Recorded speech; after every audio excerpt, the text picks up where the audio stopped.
কর্মব্যস্ত আরও একটি দিনের শুভেচ্ছা জানিয়ে শুরু করছি আজকের নতুন ব্লগ। আশা করছি সবাই অনেক বেশি ভালো আছেন। আসসালামু আলাইকুম। আমি হাফসা বলছি বন্দরনগরী চট্টগ্রাম থেকে। সাপ্তাহিক কর্মব্যস্ততায় পরিপূর্ণ নতুন আরও একটি ব্লগ উপস্থাপন করছি। যা যা থাকছে আপনাদের সাথে শেয়ার করেছি আমার সাপ্তাহিক ক্লিনিং রুটিন। এখন দেখতেই পাচ্ছেন স্ক্রিনে। সেই সাথে আজকের দিনের যা যা বেসিক কাজগুলো ছিল তার ছবি থাকছে এই ব্লগে। কোনো কিছু মিস করব না ইনশাল্লাহ। তবে ছোটো ছোটো অনেক কাজ কিন্তু বাদ দিয়ে ব্লগটা করতে হয়েছে, যেহেতু আমাদের ব্লগিংয়ের টাইম লিমিটেড থাকে। খুবই স্বল্প সময়ের মধ্যে সব কিছু অল্প অল্প নিয়ে সুন্দর করে একটা প্ল্যান করে ভিডিও তৈরি করা লাগে। তো সারাদিনের তো যে কাজগুলো করা হয় করতে সারাদিনে কম করে হলেও দেখা গেছে 6 থেকে 8 ঘন্টা সময় আমরা রানের উপর থাকি। সংসারের এই কাজ ওই কাজ এগুলো করতেই হয়, বা তার চেয়ে আরও বেশি সময় যায় অনেক সময়। তো সব কিছু ওইভাবে নিলে ওইভাবে 7-8 ঘন্টার একটা ভিডিও হয়ে যাবে। মোটামুটি একটা মুভি বলা চলে। এক একটা দিনের কাজ, সংসারের কাজ এক একটা দিনের মুভি। তো সেই আকারে তো আর প্রেজেন্ট করা যায় না, প্রেজেন্ট করতে হয় মিনি ব্লগ আকারে 10 মিনিট, 12 মিনিট, 11 মিনিট। তো মুভি সালতাম আমি বলতে পারেন এটা, যেটা সারাদিনের সমস্ত কিছু থেকে কেটে কুটে বাদ দিয়ে বেসিকটুকু নিয়ে অল্প অল্প আকারে আপনাদের সাথে শেয়ার করা আর কি। আজকের সাপ্তাহিক রুটিনে কী কী ছিল খেয়াল করেছেন হয়তো লেখাতে। তো উইকলি চোর্সের মধ্যে আজকে ছিল ঘর মোছা, ডাস্টিং, তারপর হচ্ছে ক্লিনিং, তারপর হচ্ছে বাথরুমগুলোকে ওয়াশ করা, ক্লিন করা, তারপর হচ্ছে বেডশিটগুলো চেঞ্জ করা, এগুলো ছিল। তো সব কিছু তো আর এখন আজকে করতে পারবো না। আজকের পরিস্থিতি অনুযায়ী, আজকের বিবেচনায় যেটুকু করতে পারবো সেগুলোকে ব্যালেন্স করে নিয়েছি। আজকের ক্লিনিং রুটিনের মধ্যে 2টা কাজ অ্যাড করেছি, বাকিগুলোকে পেন্ডিং রেখেছি। হয়তো বা আগামীকালকে সেগুলোকে ইনশাল্লাহ করে ফেলতে পারবো। আজকে বাইরে বের হতে হবে, আর একটু সময় রোজার জন্য আজকে দিতে হবে। রোজার জন্য আসলে শুজ কিনবো। তো তার জন্য আজকে ঘর মোছা, ডাস্টিং ওসব আর তেমন একটা করিনি। আজকে বাথরুম ওয়াশের যে ব্যাপারটা সেটাও স্কিপ করে গেছি। আজকে শুধু আমি করব ফার্নিচার ক্লিনিং, বেডশিট চেঞ্জ করা। তো বেডশিট চেঞ্জ করার পরে আজকে আর এগুলোকে ভিজাবো না, কারণ আজকে এই দুপুরবেলার যে কর্মব্যস্ত সময়টুকুন, সেই সময়টুকুন আবার বাইরে ওয়েস্ট করতে হচ্ছে।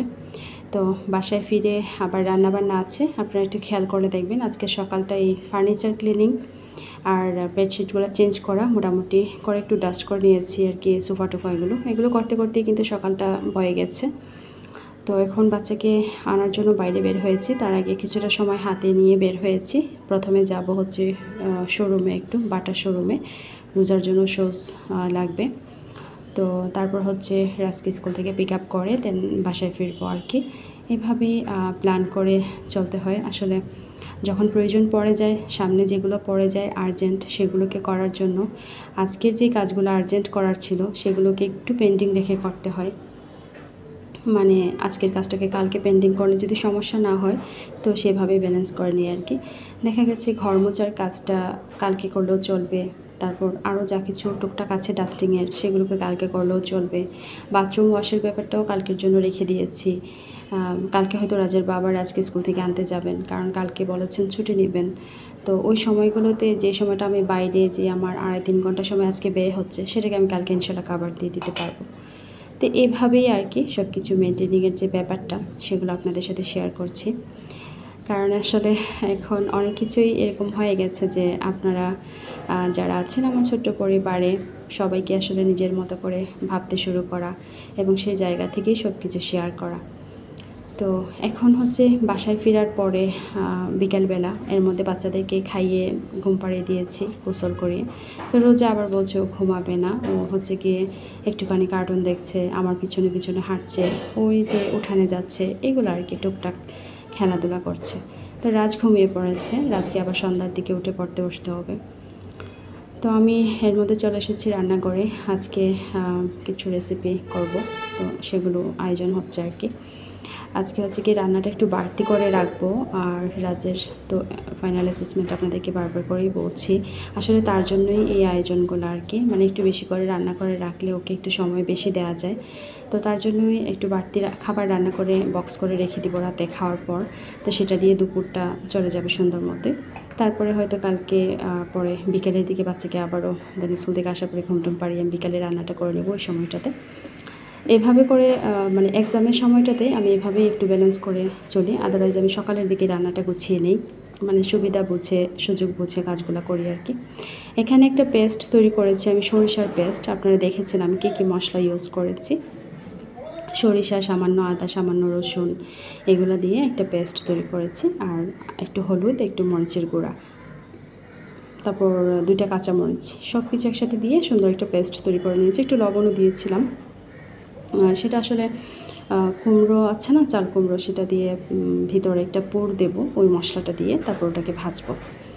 তো দেখবেন ইনশাল্লাহ আপনাদের সাথে নিয়েই তো কাজ করব, রান্না করব। আর এখন হচ্ছে এখানে কিছু কলমি শাক আছে।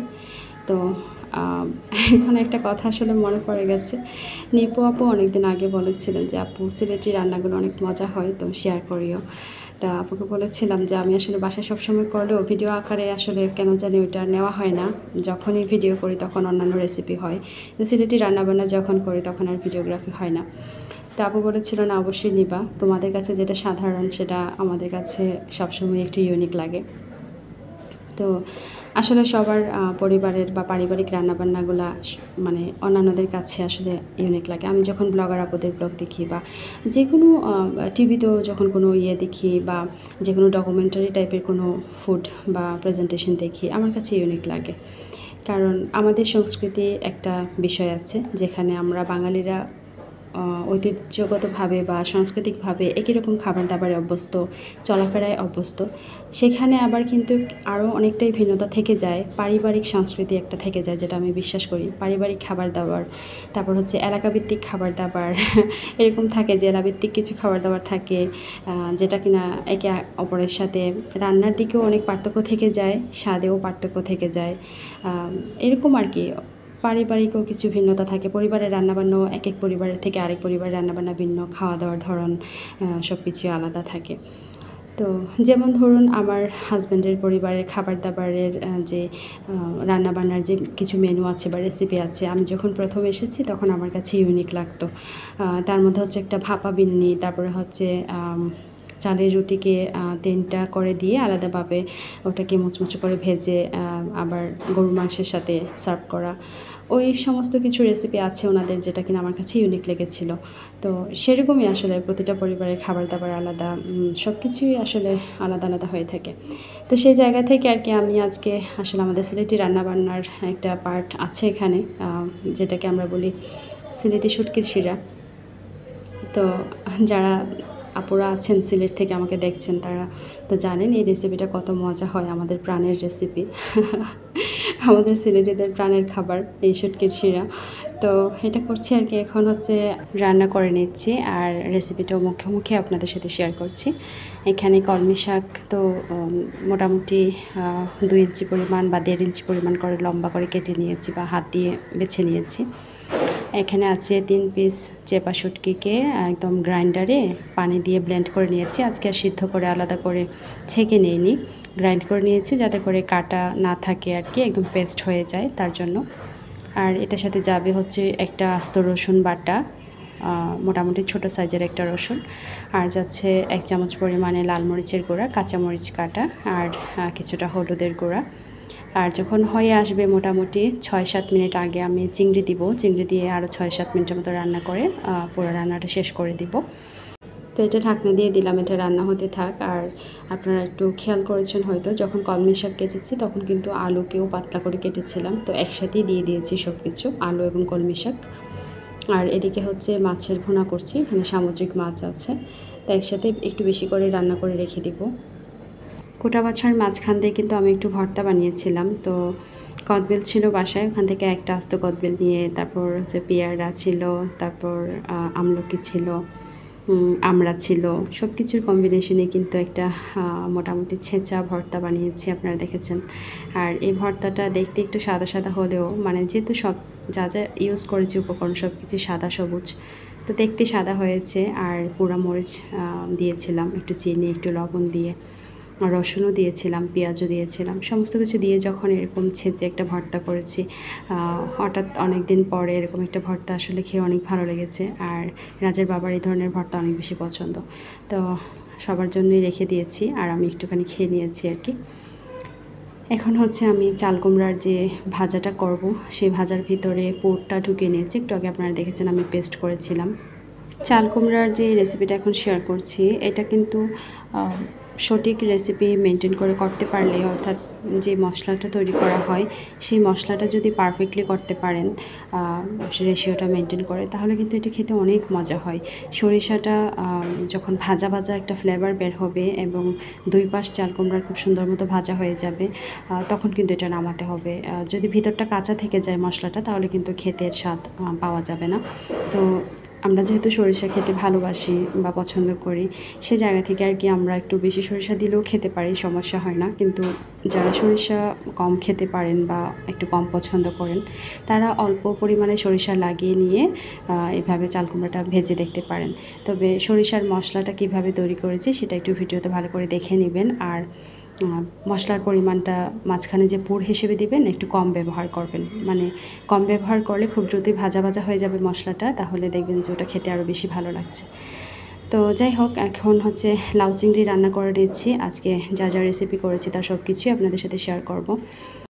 সন্ধ্যা তো হয়ে গেছে, আর এর মধ্যে কিন্তু রাজকে ঘুম থেকে তুলে দিয়ে এসেছি, আর দুধ গরম দিয়ে বাচ্চাদেরকে খেতে দিয়ে এসেছি। রাজের বাবাও চলে এসেছেন এর মধ্যে। আসার আগে আমাকে ফোন দিয়েছিলেন কিছু লাগবে কি না, তো আমি না করেছিলাম যে কিছু লাগবে না। তবুও দেখা গেছে নাস্তা কিনে নিয়ে এসেছেন, ভেবেছেন হয়তো রাজের এক্সাম থাকবে, আমি ওকে পড়াবো, তো নাস্তা বানাতে গেলে অনেকখানি সময় চলে যাবে, তাই জন্যই। তো নাস্তাটা সার্ভ করে দিচ্ছি, গরম গরম থাকতেই সবাই খেয়ে নিক। আর আমি হচ্ছে যা যা রান্না করেছি তা এখানে তুলে রেখে দিব, তারপর রাতে খাওয়া হবে এবং বক্স করে রাখা হবে আর কি ফ্রিজে, এটা কালকে দুপুর চলে যাবে। কলমি শাকের দুই রকম রেসিপি আছে এখানে। একটা হচ্ছে কলমি শাক ভাজি, আর একটা হচ্ছে কলমি শাক দিয়ে আলু দিয়ে চিংড়ি দিয়ে হচ্ছে চেপা শুটকির দিয়ে রান্না করেছি, অর্থাৎ আমাদের সিলেটি ভাষায় যেটা শুটকির শিরা। আর এখানে আছে লাউ চিংড়ি, আছে সামুদ্রিক মাছ ভুনা, আছে কুমড়োর দুপাটি ভাজা। আজকে পড়তে বসিয়ে দিয়েছি এখন, আর হচ্ছে এখানে আমি ওর নতুন ডায়েরিতে ওর রুটিনটা লিখে দিচ্ছি, ক্লাস রুটিনটা। সাপ্তাহিক কর্মব্যস্ততায় পরিপূর্ণ আরও একটা ব্লগ আজকে এখানে সমাপ্তি করতে হচ্ছে। ব্লগটা ভালো লাগলে প্লিজ একটা লাইক দিয়ে দিবেন। সবাই অনেক বেশি ভালো থাকবেন। আজ এখানে বিদায় নিচ্ছি আপনাদের থেকে। ইনশাআল্লাহ নতুন আরেকটা ব্লগ নিয়ে খুব শীঘ্রই আসবো।